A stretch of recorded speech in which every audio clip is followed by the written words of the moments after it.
Presentamos 24 Horas Central.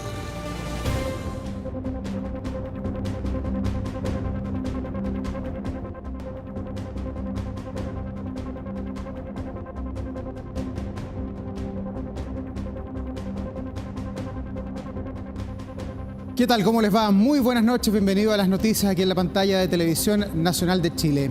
Vamos de inmediato a las informaciones porque más de 7 horas duró la formalización de los 2 imputados por la muerte de Francisco Albornoz. En ella se expuso cuál fue el actuar de los imputados la noche de la desaparición del joven. 24 horas además tuvo acceso a la declaración de uno de los imputados.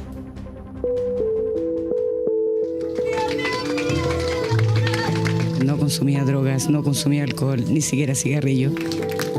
Francisco apareció, no como queríamos. 15 días han pasado desde la desaparición de Francisco Albornoz. Su desenlace fatal ya es conocido. 2 son los detenidos vinculados a su muerte. Hasta este sábado, las dudas por el delito por el cual serían formalizados persistían. Lo que esperamos es que la formalización sea por los cargos que corresponden, que nosotros consideramos que es un asesinato. Aquí hubo un tema planeado, hubo una intención de ocultar el cuerpo, de que esto no se supiera. 15 días rodeados de un manto de preguntas aún sin resolver. 15 días para llegar a este momento. De acuerdo a los antecedentes que maneja el Ministerio Público, a juicio de la Fiscalía, son constituidos un delito de homicidio calificado. Los flashes resonaban en la sala. Solo 1 minuto la prensa pudo estar al interior. Estas son las primeras imágenes de Cristian González y José Miguel Baeza como imputados. Es parte de un plan delictual de los 2 imputados en orden a causar la muerte. Plan delictual que más bien dice relación con procurar lograr, primero, la total impunidad del hecho, segundo, lograr que la víctima, que Francisco, no tuviera posibilidad alguna de defensa. En las puertas del Centro de Justicia se reunió la familia y amigos del joven técnico farmacéutico. Sin importar el frío o el calor, ahí permanecieron por horas esperando noticias. Queremos justicia y queremos, la verdad, las cosas que no le suceda a ningún otro joven. 3 horas duró la exposición por parte de la Fiscalía. Entre las pruebas claves para reconstruir la noche del 23 de mayo se encuentra la declaración del médico ecuatoriano, Cristian González, a la que 24 horas tuvo acceso. Kai y la tercera persona esperaron en la recepción de mi edificio. Creo que esperaron unos 5 minutos. No recuerdo cómo estaba vestido Kai. Recuerdo que la tercera persona estaba vestida de polerón rojo. Quiero aclarar que nunca supe el nombre de esta persona que estuvo en mi departamento.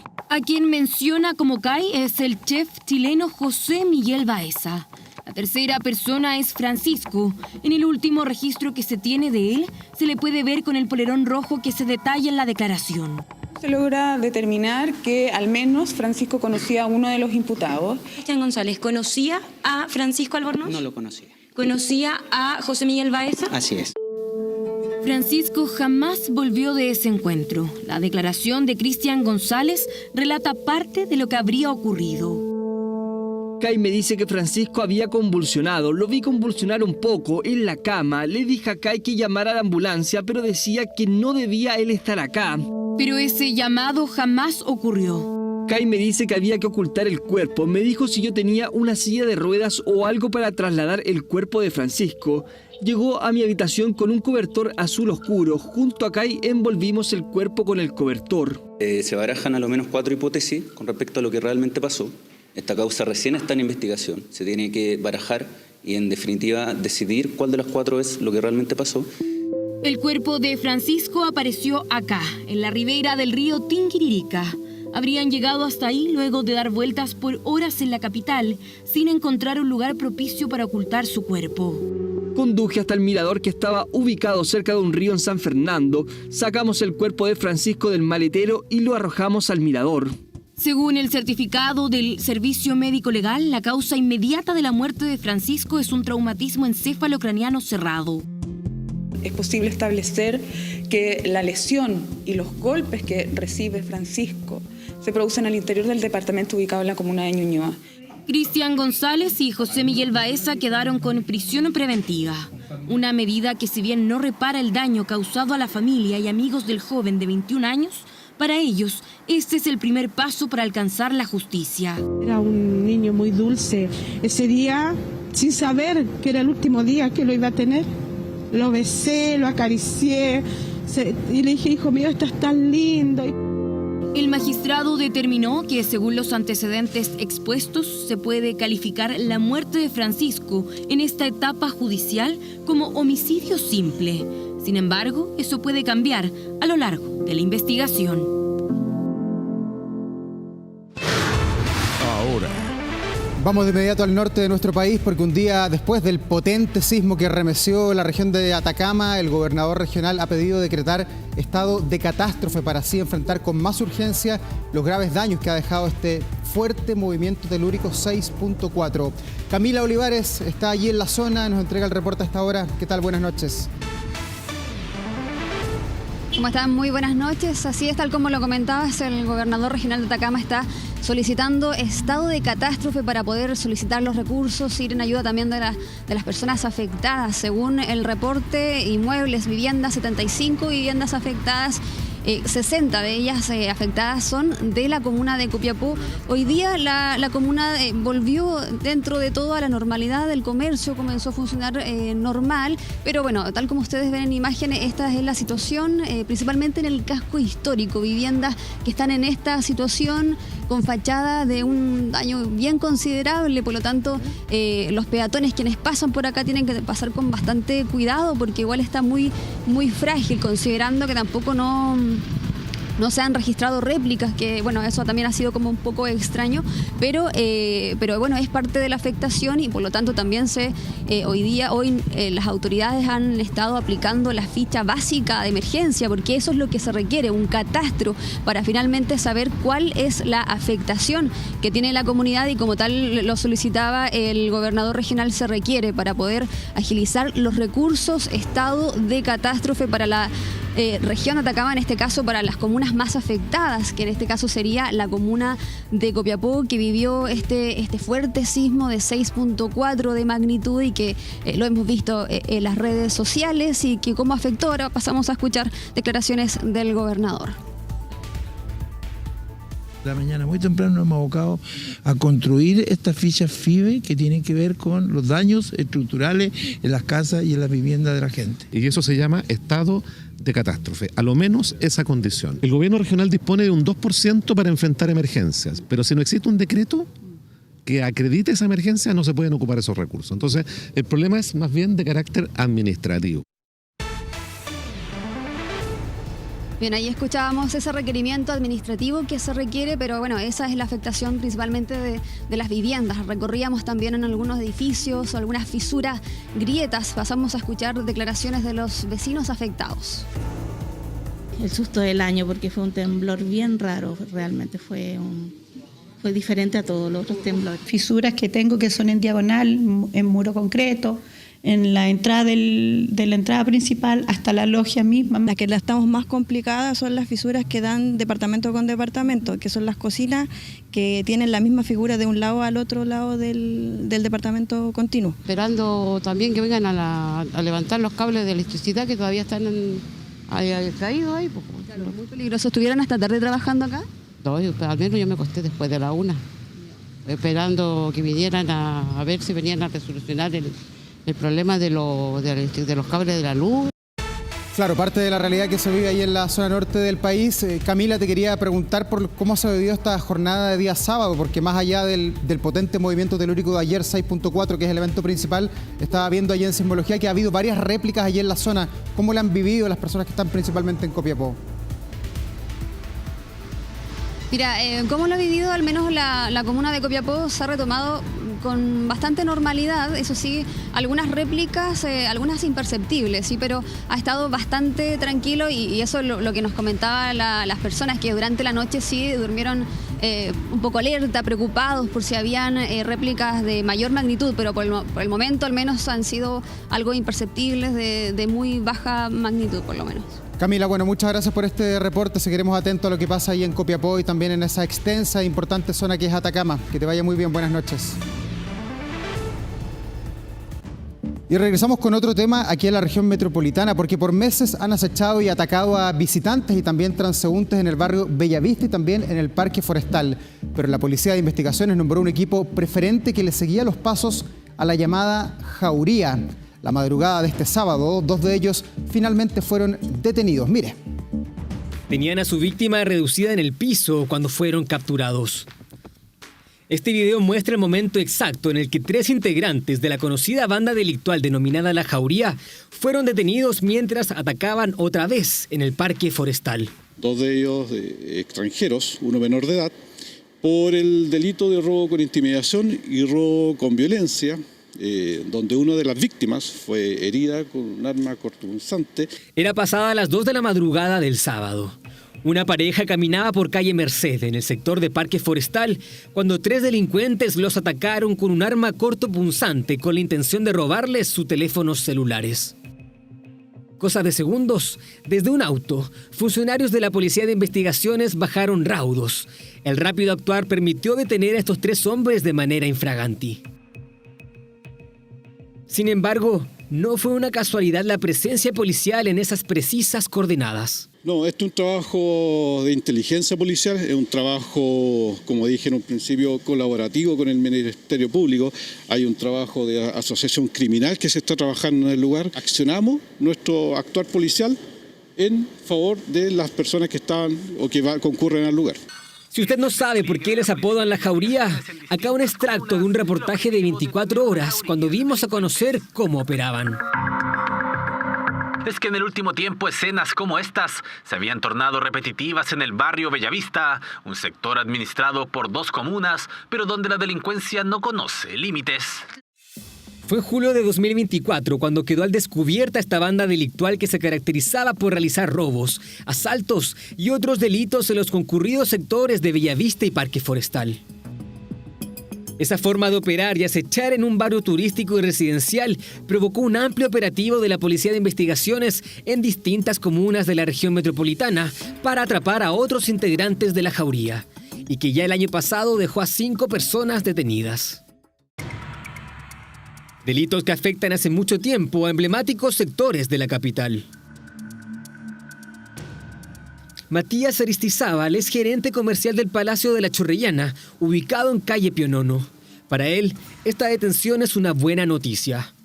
Siempre es bueno para nosotros como locatarios porque ayuda a que la gente vuelva al barrio, sienta el barrio más seguro. Es un barrio muy turístico, tenemos el Cerro San Cristóbal, tenemos el zoológico, y lo importante es que el turista y nuestras familias que vienen por lo general se sientan seguras viniendo a Bellavista nuevamente. Pero otros dicen que hay que tener cuidado. De hecho, la juventud ya no carretea mucho en Bellavista porque sabe que es un sector rojo. Y también, por ejemplo, yo soy vecina de acá del sector, si bien no de Bellavista, pero igual uno tiende como a eliminar ciertos recorridos igual en el trayecto. Igual hay horarios, pues, porque hagamos hasta ahora siempre viene la gente que viene de afuera, pues extranjeros obviamente, pero en la noche no hay tantos extranjeros, pues como que viene más gente del pueblo que quiere carretear o de las ¿cómo se llaman? Los que estudian igual.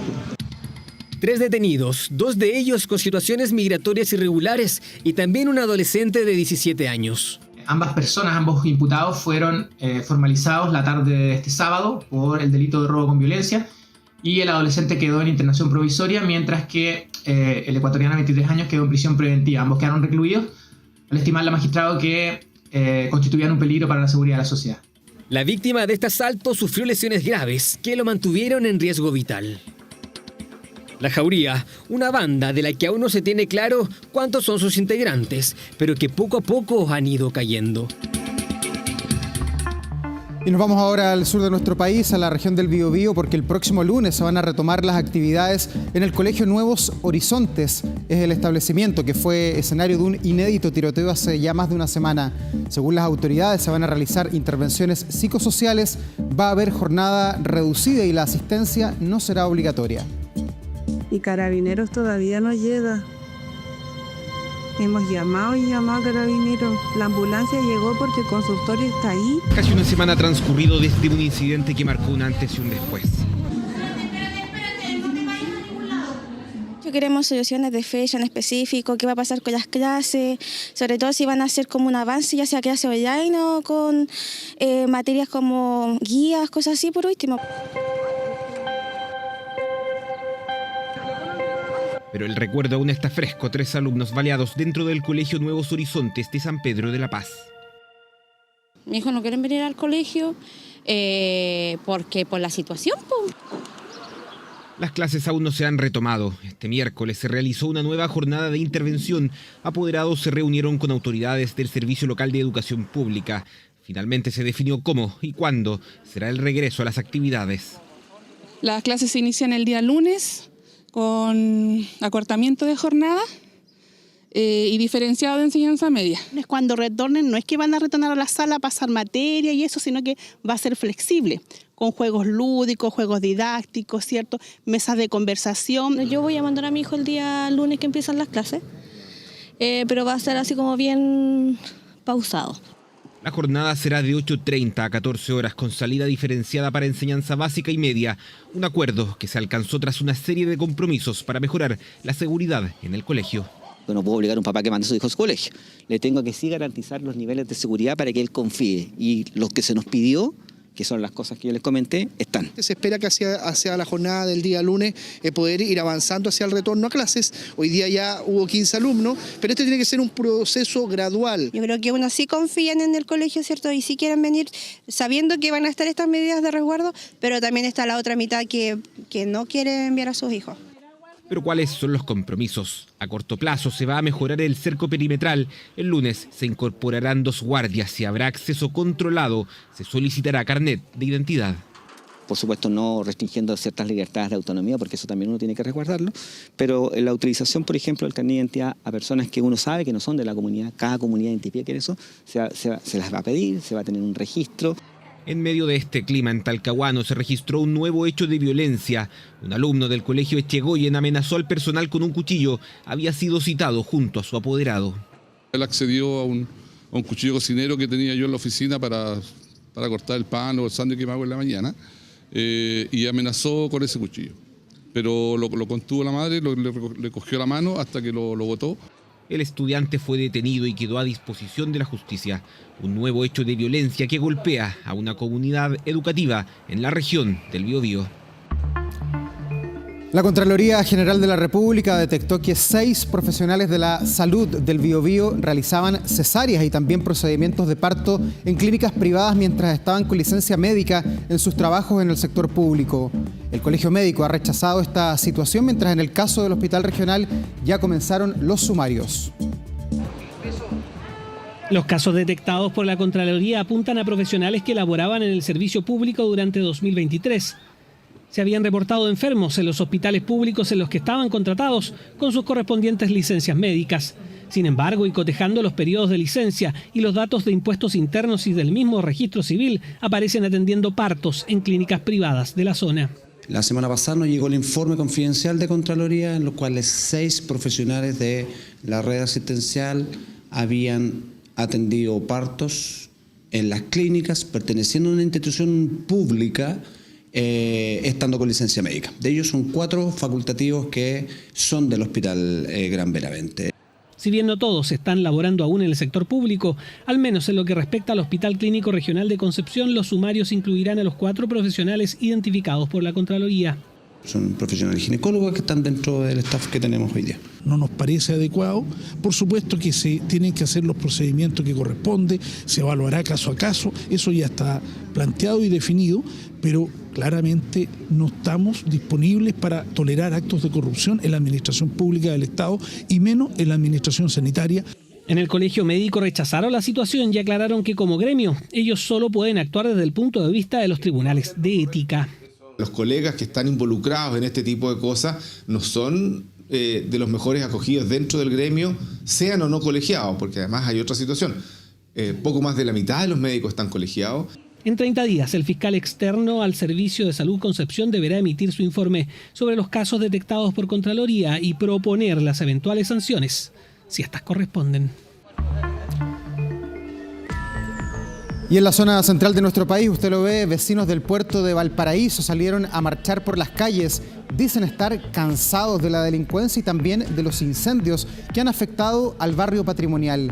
Piden a las autoridades, además, mayor apoyo para poder revitalizar la ciudad. Son estos constantes hechos los que tienen a los vecinos de Valparaíso cansados y aburridos. Por ellos, este sábado dijeron no más. Con silbatos, lienzos y pancartas hicieron sentir su malestar, manifestándose así ante distintas problemáticas que están viviendo. No más abandono fue su principal consigna. Aquí el puerto tiene un deterioro de décadas. De todos los sectores políticos que han estado a cargo de Valparaíso, no han hecho nada. Con nostalgia, vecinos recuerdan lo que era el tradicional barrio de Valparaíso. Algunos han vivido por más de 50 años en la zona y se lamentan al ver cómo se encuentran las calles que los vieron nacer. Yo del año 49 llegué a la población Marque. Era lo más seguro que había. Nosotros salíamos a jugar aquí. La gente nos cuidaba. Y hoy día, ¿qué pasa? Todo abandonado, todo feo. El deterioro de las infraestructuras porteñas es visible por donde se camine. A eso, dicen, se suman 2 incendios registrados con poco menos de un mes de diferencia. El primero, el pasado 7 de mayo, cobrando la vida de 4 personas, y el del viernes en el ex Teatro Pacífico. Compleja emergencia en el corazón del patrimonio, otra vez el barrio Puerto como epicentro de la desgracia. Desde las alturas, el fuego dibujó la amenaza de acabar con todo. A estos siniestros se suman problemas de inseguridad. Locatarios aseguran haber sido víctimas de robos en más de una oportunidad. A todos los locatarios, a todos los locales del puerto, no han reventado las cortinas, no han entrado por atrás, no han destruido, han desvalijado ferretería, farmacia, cafetería, librería, la librería de la señora Yolanda. Y estamos todos los locatarios cansados de que nos entren a nuestros locales como quien Pedro entra por su casa. En época estival, turistas también fueron víctimas de violentos atracos. Quienes conviven día a día en el sector solicitan mayor vigilancia. Necesitamos una patrulla móvil aquí, necesitamos que corran, así como cuando estuvo los turistas y llegaron los carabineros y trajeron drones y trajeron patrullas, pero eso duró el encanto. Y ahí quedamos, entonces volvemos a quedar desprotegidos, vuelven a reventar autos. Petición de los vecinos a los que Carabineros responde. Afirman haber reforzado sus servicios en el lugar durante este año con mayor patrullaje preventivo. 2 semanas a la fecha hay un plan de intervención en el barrio Puerto donde se trabaja en el día a día para poder erradicar sobre todo las incivilidades. Se ve feo, se ve como que aquí ocurren muchos delitos, pero la verdad es que no es así. Aquí lo que hay son muchas incivilidades. Concejales porteños concordaron en la necesidad de revitalizar la zona con un trabajo en conjunto entre la autoridad, privados y vecinos. Ahí hay un trabajo que se ha realizado por parte de la Administración Activa que tiene que ver con la Corporación del Sitio Patrimonio Mundial, que ya ha presentado un plan de gestión para el sector. Hoy día existen 22 proyectos de desarrollo para el mejoramiento del barrio Puerto, que incluyen la intervención de la Plaza Echaurren desde la pileta hasta los espacios verdes. Marcha por las históricas calles de Valparaíso exigiendo la revitalización del barrio Puerto. Lo que fuese un lugar de encuentro para los porteños, hoy se ha vuelto en una verdadera complicación para los vecinos y trabajadores que claman por ayuda. Y regresamos a noticias de nuestro país y ponga mucha, pero mucha atención porque fíjese que multas que podrían superar incluso los 500.000 pesos, eso es lo que arriesgan quienes no cumplan con el deber de ser vocales de mesa en las próximas elecciones primarias, una nómina que hoy fue publicada por el CERVEL. ¿Cuándo comienza el periodo de las excusas? ¿Qué pago además van a recibir aquellos que se desempeñen como vocales? Veamos la siguiente nota. ¿Revisó usted si fue designada como vocal de mesa? No, no lo he revisado. No lo he revisado todavía. No, todavía no he tenido la oportunidad de realizarlo. No, este año no he revisado. Solo pocas horas han pasado desde su publicación y a muchos los pilló por sorpresa. Servicio Electoral que este sábado entregó la nómina de los designados para vocales de mesa y miembros del colegio escrutador. Todo para las próximas elecciones del 29 de junio. Algunos incluso tras la pregunta aprovecharon de revisar si tenían que cumplir con este deber cívico. ¿Qué le salió? Ahí está. No, no soy vocal de mesa. Acabo de revisar, pero no soy vocal de mesa. En total son más de 82.000 las personas dentro y fuera del país designadas como vocales de mesa. Rol fundamental en el proceso eleccionario y por el que desde el CERVEL son categóricos. Si bien la votación es voluntaria, Para quienes hayan sido designados vocales de mesa, es obligatorio cumplir con dicho rol. Y es que quienes no cumplan se arriesgan a multas entre 2 a 8 UTM, algo equivalente a 137.000 y 549.000 pesos. Aquellos vocales que no puedan cumplir con este rol tienen un periodo de excusas ante la Junta Electoral y este periodo va entre el 9 y el 11 de junio. Pero, ¿quiénes pueden excusarse de ser vocales de mesa? Entre las condiciones se encuentran, por ejemplo, tener más de 70 años, estar a más de 300 kilómetros del local designado, estar embarazada o al cuidado de un adulto mayor en situación de dependencia, solo por nombrar algunas. Por eso es importante que ingrese ahora a consulta.cervel.cl y vea si fue designado a cumplir con este rol. Y ojo, porque quienes lo hagan recibirán un pago. También es importante recordar que las personas que sean vocales, que ejerzan esta función, recibirán un bono que es equivalente a 25.876 pesos. Periodo de excusas que iniciará este lunes, todo para que el próximo sábado se conozca la lista definitiva de vocales de mesa. Función que es fundamental y que será clave en las elecciones primarias de este 29 de junio. El Papa León XIV cumplió ya su primer mes de pontificado, marcando una línea entre la continuidad de Francisco y también el retorno de un papado más tradicional. Las primeras señales y lo que se espera además en los próximos meses lo revisamos de inmediato en la nota que preparó Andrea Aguilar y Esperanza Villalobos.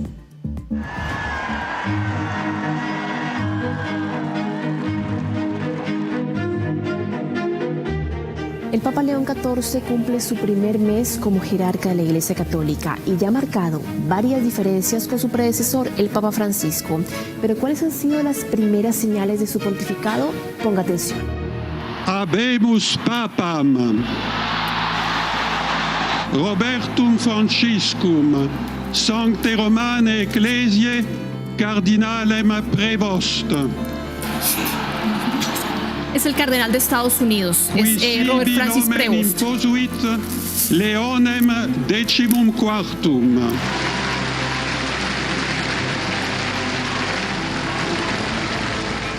Un pontificado que inició el 8 de mayo y que desde el mismo momento en el que el Papa León XIV se asomó por el balcón central de la Basílica de San Pedro, quedó claro que se venían cambios en relación a su antecesor.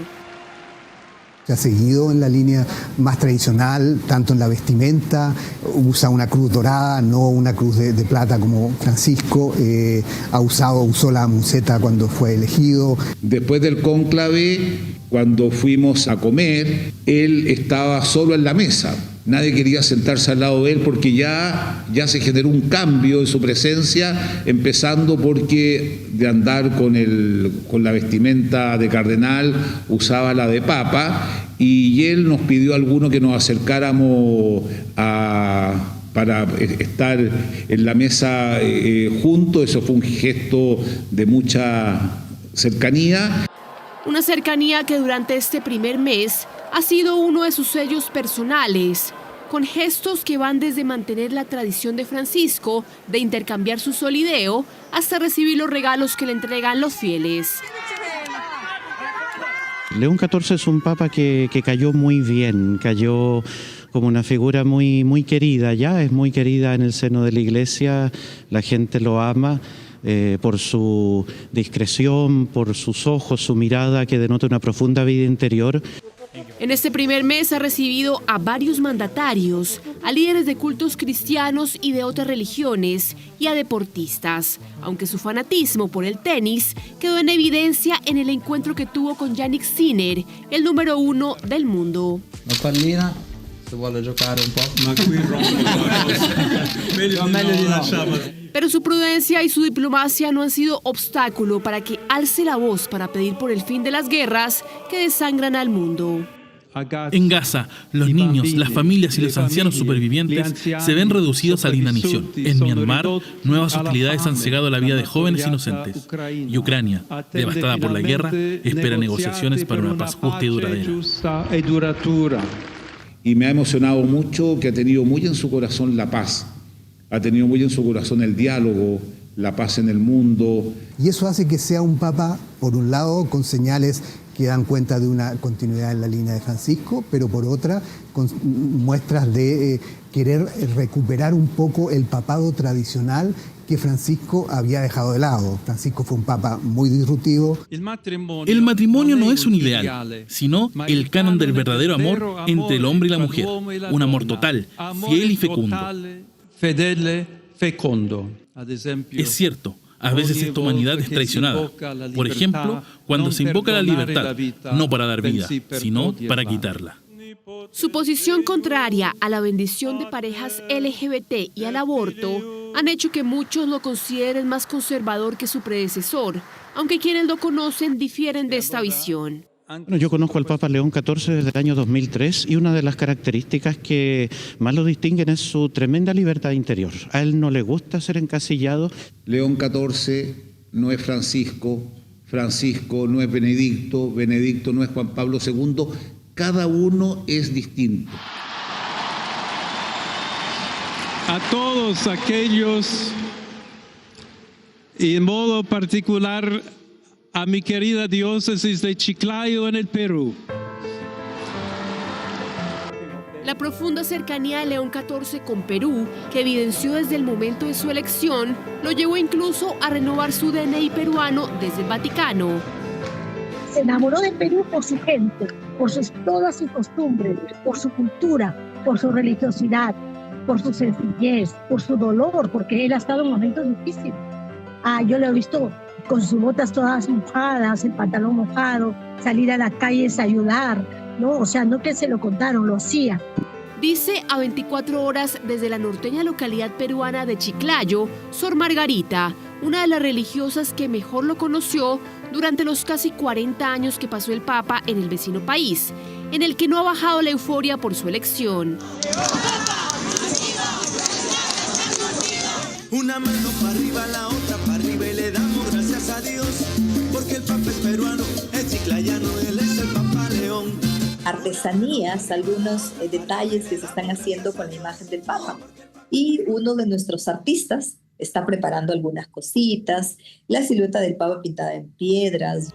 Como nosotros decimos, nuestro mejor marquetero es el Papa, porque ahora ya el Perú no es Lima, ni Cusco, ni Machu Picchu, el Perú es Chiclayo. León XIV cierra su primer mes en el Vaticano con la expectativa sobre el anuncio de su primer viaje, los nombramientos de su círculo más cercano y con una sonrisa difícil de borrar en medio del inicio de su pontificado. Estamos todos expectantes, contentos y yo espero que esa sonrisa no se le acabe nunca.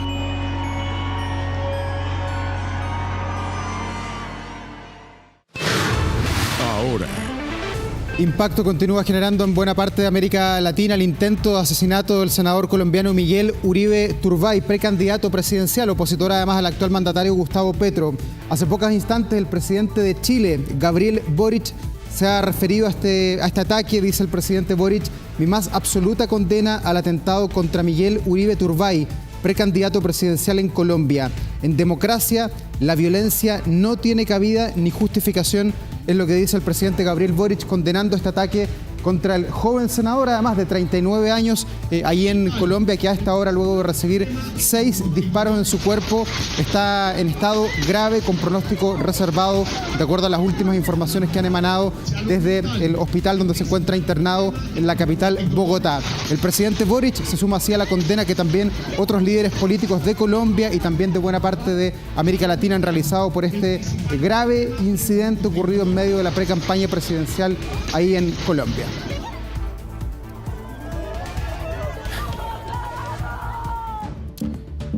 Y continuamos de inmediato con otro tema, porque una construcción histórica está a la venta. Ponga mucha atención, porque se trata del edificio El Cuervo. Se ubica a pasos del metro, lo que podría ser un buen gancho comercial para atraer a los compradores. Sin embargo, su valor supera los 1.700 millones de pesos, ya que tiene más de un siglo y fue además diseñado por un arquitecto que es conocido como el Gaudí chileno.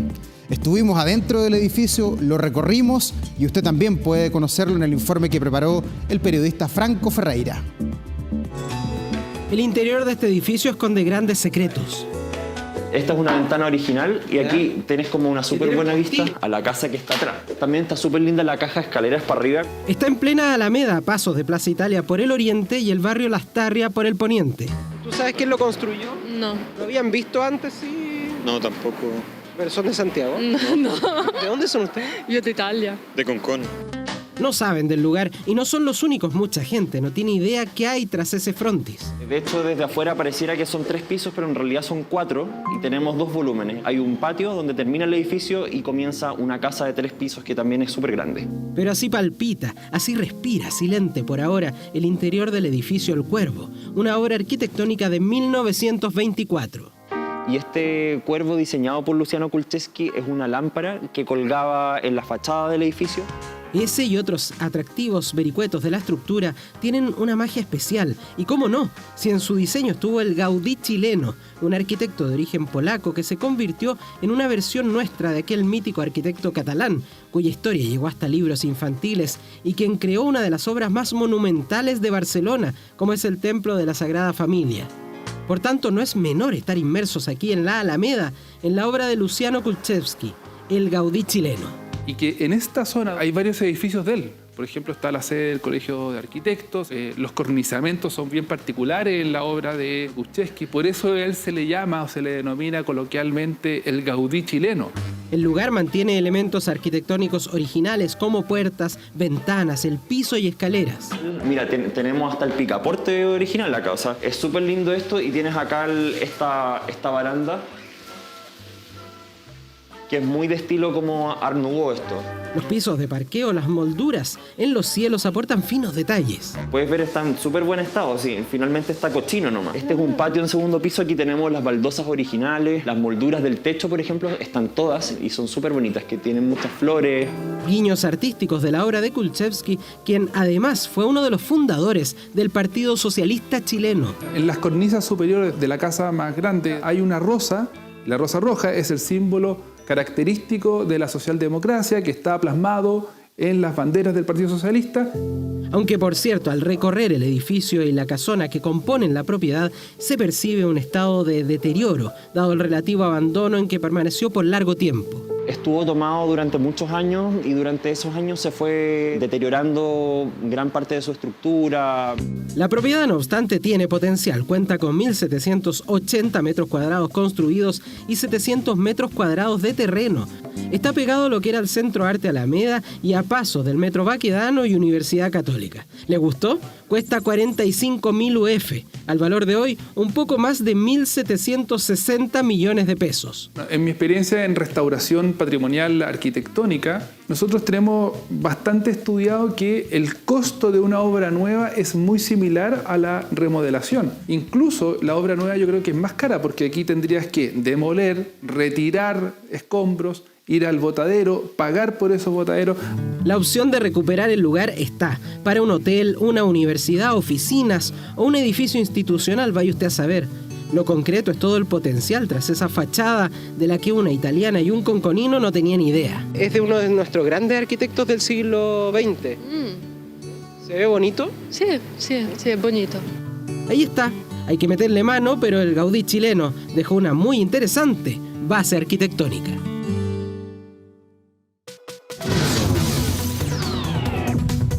Frontera Global.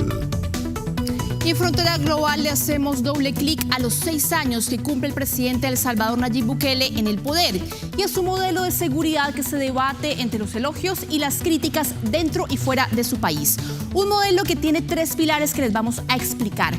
Estamos partiendo inicialmente por pilares que tienen que ver como la guerra contra las pandillas, con la que ha logrado, ojo, desarticular grupos como la Mara Salvatrucha y también facciones del Barrio 18, cuya violencia azotaba a este país centroamericano durante décadas, pero que ha traído además polémicas como acusaciones de haber negociado y pagado a los líderes de estas pandillas, además de señalamientos también e incluso que se hicieron desde Estados Unidos durante el gobierno de Joe Biden.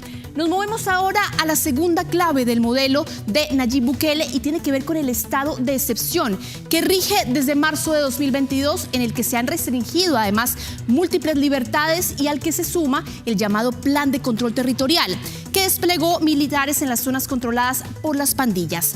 Y llegamos al tercer pilar, que tiene que ver con la concentración del poder en el presidente Nayib Bukele, en su figura y en su partido, que recordemos que controla el Congreso y que ha desafiado la Constitución incluso para lograr su propia reelección el año pasado. En los últimos días, el presidente Nayib Bukele cumplió su primer año de mandato, al menos de ese segundo mandato, y lo celebró con un discurso en el Teatro Nacional, en el que respondió a las críticas en materia de derechos humanos. Repasamos sus declaraciones. Pese a los resultados extraordinarios, han mentido todo lo que han querido sobre nuestras medidas de seguridad. Nos han llamado de todo. A mí en lo personal me han dicho dictador en todos los medios que han querido y podido. Desde los panfletos salvadoreños hasta los panfletos internacionales, los más prestigiosos. ¿Saben qué? Me tienen sin cuidado que me llamen dictador. Que me llamen dictador, pero que los salvadoreños podamos vivir al fin en paz.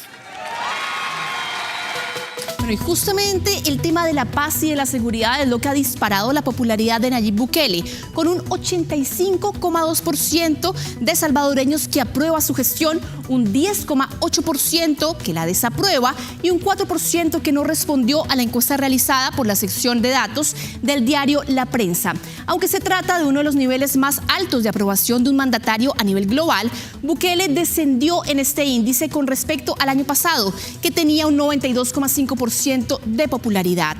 Pero esta popularidad del modelo de Bukele, que varios países de la región han querido imitar y que de hecho se ha convertido en un objeto de debate incluso aquí en Chile, tiene sombras relacionadas con estas cifras que vemos en pantalla. Estamos hablando de que las ONGs han denunciado que hay 86,000 detenidos desde que él asumió el poder, con esta política de mano dura, de cárceles de máxima seguridad, en donde han muerto, ojo, al menos 415 detenidos. Y además de esto, hay denuncias, al menos 6.900, por palizas, malos tratos, actos de crueldad y violaciones al interior de los penales. Denuncias en las que insistieron esta semana organizaciones civiles durante un punto de prensa convocado para rechazar el balance de este segundo mandato de Bukele. Repasamos estas declaraciones. Se han caracterizado por intolerancia, egocentrismo, ansias de poder, corrupción, disminución y desmantelamiento del Estado de Derecho, pactos con las pandillas, promesas incumplidas,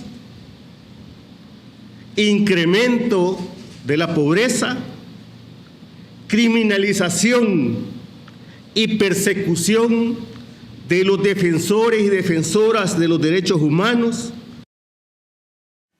Pero al margen de estas denuncias, es un hecho que estos 6 años que lleva Bukele en el poder han significado una reducción muy significativa de los homicidios en El Salvador. Un país que recibió con 2.390 asesinatos al año en el año 2019, a lo que significa 103 homicidios por cada 100.000 habitantes. Pero en estos momentos, en el año 2024, que es la última cifra, El Salvador tiene una tasa de solo 1,9 homicidios por cada 100.000 habitantes, al haber cerrado el 2024 con 114 asesinatos. Un modelo que ha sido elogiado por el gobierno de Donald Trump, que de hecho está incluso deportando a migrantes indocumentados hacia las cárceles salvadoreñas. Y estamos de regreso con información de nuestro país con una pregunta para todos ustedes. ¿Aprendieron a leer con el silabario? Tal vez sí o no, pero sí, de seguro ha leído El Papelucho, El Condorito o la revista Estadio. Son solo algunas de las miles de publicaciones que han visto la luz en los talleres de Zig-Zag, una editorial que acompaña la historia de nuestro país desde hace ya más de 120 años, imprimiendo libros que seguramente usted va a reconocer en la siguiente nota. Mire.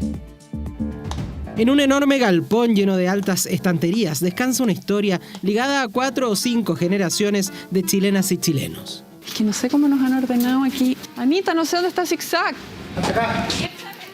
La producción de varias editoriales descansa en estos pasillos, pero es Zig-Zag, por decirlo así, la madre de todo esto. Ah, mira, pues este sí que es un clásico de clásicos. Hijo de ladrón. Microbio, ¿no te leíste ese? Sí, también. Palomita Blanca también. También. Pero la historia de Zig-Zag parte muchísimo antes que esos libros. Así es, Editorial Zig-Zag comenzó hace 120 años. En ese contexto es que en 1905 Agustín Edwards, fundador de El Mercurio, junto a Gustavo Helfman, quien era el dueño de la imprenta Universo, estrenan la revista Zigzag. Que fue la primera revista de múltiples temas de toda Latinoamérica. Esto es para un Chile más oligárquico, ¿no? La revista Zigzag no era una revista popular. Vida social era su norte, publicando lo que ocurría en las familias chilenas de alta aristocracia, como por ejemplo las fiestas de la debutante, que era cuando la niña iba a su primera fiesta en sociedad.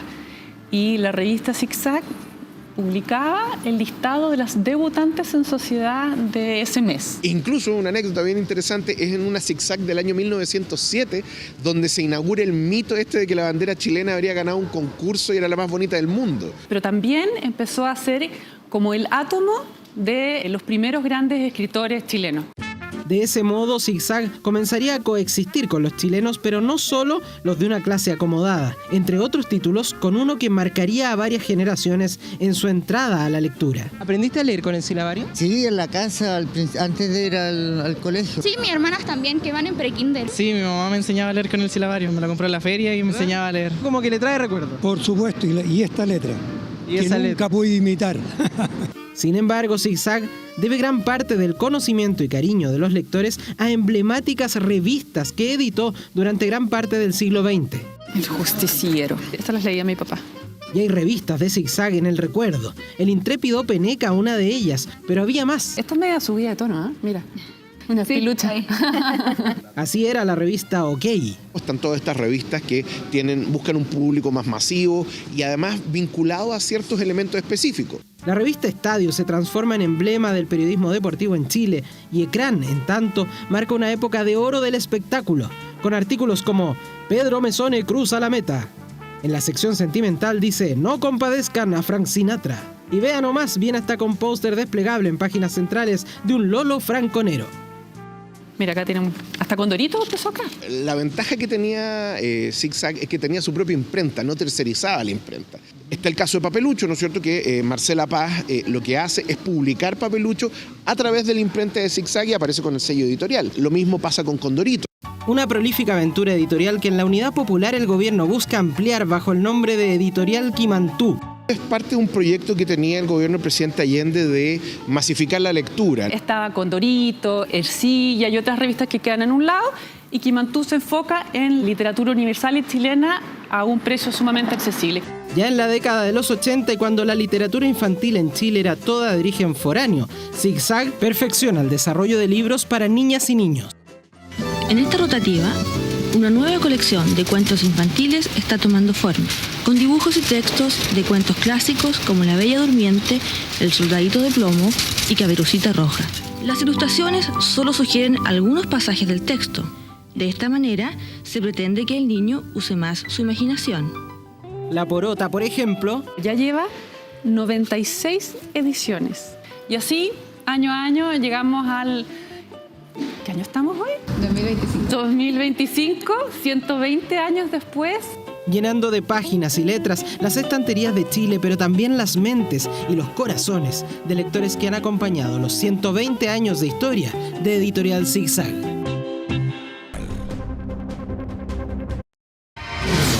...24horas.cl. Revisamos lo que se publica hasta ahora en nuestro portal porque el CERVEL, el Servicio Electoral, ha publicado los datos electorales de las personas que están habilitadas para sufragar en las elecciones primarias presidenciales de este año, que son el próximo 29 de junio. Está ya publicado los listados con los vocales de mesa y en 24horas.cl usted va a saber dónde puede votar, dónde le toca votar y si es o no vocal de mesa para iniciar el proceso de excusas si es que no puede cumplir con este deber cívico. Eso y más ya está publicado en 24horas.cl. 10 de la noche con 34 minutos en esta jornada de día sábado. Estamos terminando las noticias, pero usted siga en la compañía de TVN. Ya viene un nuevo capítulo de José de Egipto. Que les vaya muy bien, que tengan un gran descanso. Buenas noches.